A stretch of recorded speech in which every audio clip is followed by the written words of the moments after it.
And there are so many theories about this. We are bombarded with this. We see people talking about the Freemason order, the Illuminati, the international bankers, the Zionists, alien consciousness. Even some groups are coming up, satanic type groups, New Age type religions. All of these coming up, and what we find in most cases is that all of these groups are worshiping a force. If you go to the highest level of these groups, you see they are doing a type of worship. It is not to God. It is not the God of Moses or Jesus or Muhammad, peace be upon them. It is another force, and they are worshiping this force. They are seeking and taking strength out of this force, and nobody can say exactly what it is, but Muslims have the bottom line. And Allah has told us, قُلْ جَاءَ الْحَقُّ وَزَهَقَ الْبَاطِلِ إِنَّ الْبَاطِلَ كَانَ زَهُوقًا. The truth has come, and falsehood will vanish, because surely falsehood is a perishing, vanishing thing. The Prophet, peace be upon him, said there would come in the end of time great liars, kadhabun, dajjalun, to the point where they are false Christs, claiming to be false prophets, would lead you astray. And they will come to you with a type of speech that you nor your parents have ever heard of before. Beware of them. Beware that they take you astray. Beware that they put you into a fitna, a trial, and a temptation. And so the Prophet, peace and blessings be upon him, did not speak from himself. And we are witnessing today, with the advent of the new technology, that human beings have the ability to send information throughout the planet simultaneously. We have the ability to witness events here in Australia that could be happening in other parts of the world. In Europe, we could witness these events. But at the same time, we can be confused simultaneously. The whole world can be lied to at once. And they have the ability to twist around, to develop, to put together images and sounds, and to develop this story, which, although it is not true, appears to be true. And you know it's not true, but you watch it as though it is true, and it affects the way you think. And so, as the Prophet, peace be upon him, said, Sadaqa Rasulullah alayhi salatu wasalam, they will come to you with a type of speech that you nor your parents have ever heard of before. You have never heard this thing before.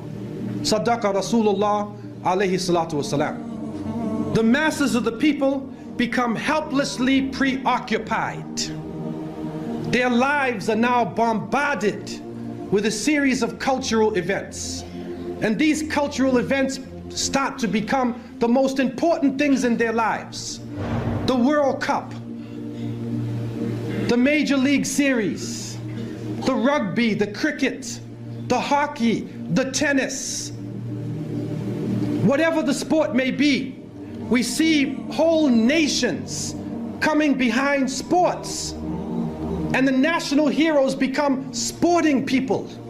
Even in Saudi Arabia, even in our own Muslim countries, the national heroes are now the soccer players. Who kicks the little ball inside of a net? He becomes the hero of the nation when people are dying on the ground. But yet we become preoccupied with this. And it becomes a type of indoctrination happening to us. And with the use of powerful music playing on our emotions, with videos now being taken to the furthest extremes in the planet, people's thinking processes are changing. People are now in love with the superheroes, even confused about their own identity, trying to change themselves, change the color of their hair, change their eyes, change the way they dress, change the way they talk, on a global level. And then we see drug addiction reaching a point that humanity has never seen before. And after traveling to over 36 countries, looking at the Muslims and being with them, I have found that in all of the communities that the young people are being confused with drugs. It is pouring into our countries. No matter what form it takes, cocaine, LSD, psychedelic, depressants, put you up, put you down, confuse you, but create a false world and give you a false dependence so that you become dependent on the chemical. You forget about Allah. Your God becomes the pusher. Your God becomes the chemical. And so creating this dependency amongst the masses of the people. And then we see lethal social diseases being spread. And it is said that in southern Africa, and Allah knows best what this really is, but they say that in some parts of southern Africa, 1 out of every 4 people is HIV positive. Then we see the planet malfunctioning. We're supposed to be rising in technology. Our life is supposed to be getting better, but the very planet that is created in order to serve us is malfunctioning. The air is becoming polluted. The water is becoming polluted. The animals are dying. They are cutting down the rainforests. They are destroying forms of life. And now we are getting strange forms of cancer. Other diseases, other lumps and tumors and things popping up in our bodies that we have never seen before. And it is happening all over the planet. The world changes. Those who are connected to the electronic technology are put into a state of fear. And images are being placed in front of their eyes, as the images were before. And these images are connected to the geopolitical situation. Don't be fooled. And we, the innocent people, trying to look at the world and trying to understand what is going on, we see everything is moving toward one world state, one world police force, one world bank, and one world unelected elite that rules over us not based upon the will of the people or democracy, but rules over because of control of the bank, control of the economy and the flow of the money, which is changing every day, changing from gold and silver to paper to plastic. And now they are trying out chips. They're putting chips in somebody's head. They tried it in Florida. And if you can take anything from me, don't ever let anybody put a chip inside of you. Don't let them do it to you, man. A microchip. And they say, no, it can do you a lot of good.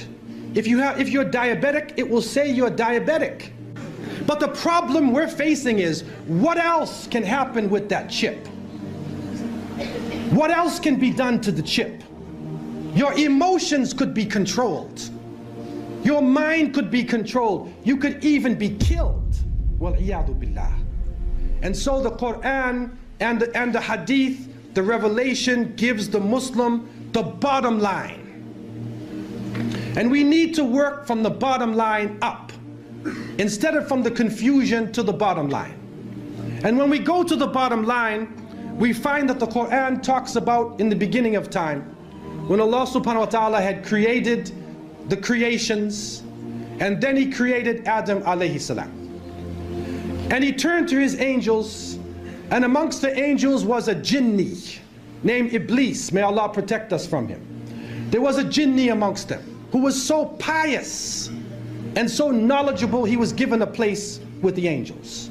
The angels could not disobey Allah.